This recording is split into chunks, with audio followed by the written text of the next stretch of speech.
Insider live का top news देख रहे हैं आप और मैं हूं आपके साथ में अनामिका। सितंबर में बीपीएससी 67वीं पीजी परीक्षा आयोजित की जाएगी। संभावना है कि सितंबर में दुर्गा पूजा से पहले ये परीक्षा ले ली जाए।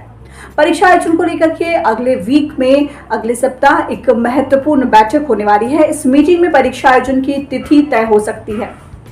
8 मई को परीक्षा के जो पेपर्स है वो लीक हो गए थे, जिस कारण 67वीं बीपीएससी प्रारंभिक परीक्षा रद्द की गई थी।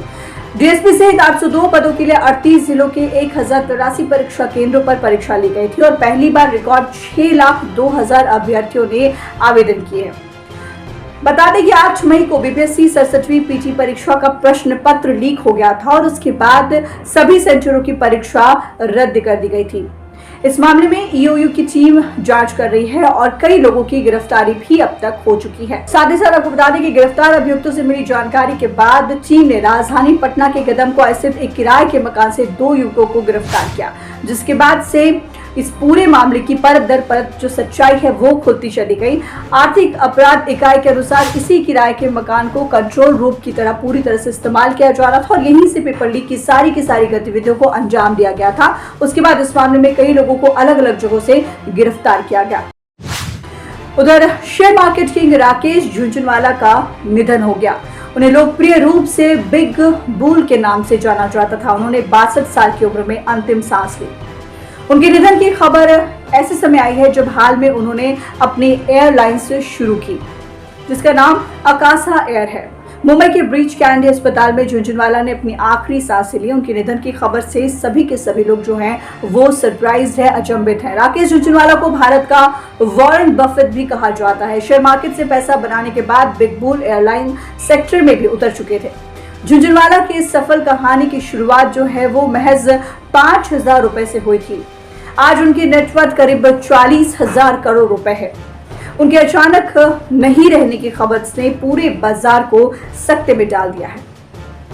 झुनझुनवाला रेयर एंटरप्राइजेस नाम की निजी ट्रेडिंग फर्म चलाते थे। इसकी नींव उन्होंने 2003 में रखी थी।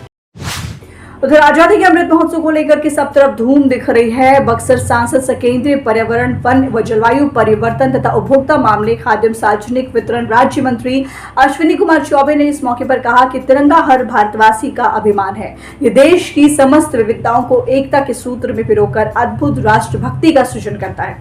प्रधानमंत्री नरेंद्र मोदी द्वारा आजादी के अमृत महोत्सव के अवसर पर हर घर तिरंगा अभियान को लेकर के पूरे देश में उत्साह देखा जा रहा है। केंद्रीय मंत्री बक्सर के रामरेखा घाट पर अमृत महोत्सव गंगा आरती के साथ साथ आयोजित नौका विहार कार्यक्रम में शामिल होने के दौरान ये तमाम बातें जो है वो कहे थे।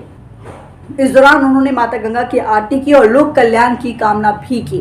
उन्होंने कहा कि हर घर तिरंगा अभियान के तहत जिले भर में 75,000 तिरंगा का वितरण किया जा रहा है और साथ ही साथ बक्सर के एमपी उच्च विद्यालय में ऐतिहासिक मानव श्रृंखला बनाकर भारत के नक्शे का निर्माण किया जाएगा।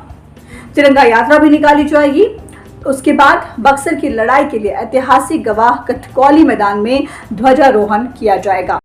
और खबर के आखिरी में, बिहार में नई सरकार बनने के बाद मंत्रिमंडल विस्तार को लेकर के चर्चा तेज हो गई है। एक तरफ महागठबंधन में शामिल सभी पार्टियां अपनी दावेदारी पेश करने में जुटी हुई हैं, तो इसी बीच असदुद्दीन ओवैसी की पार्टी एआईएमआईएम ने बिहार सरकार से बड़ी मांग रख दी है।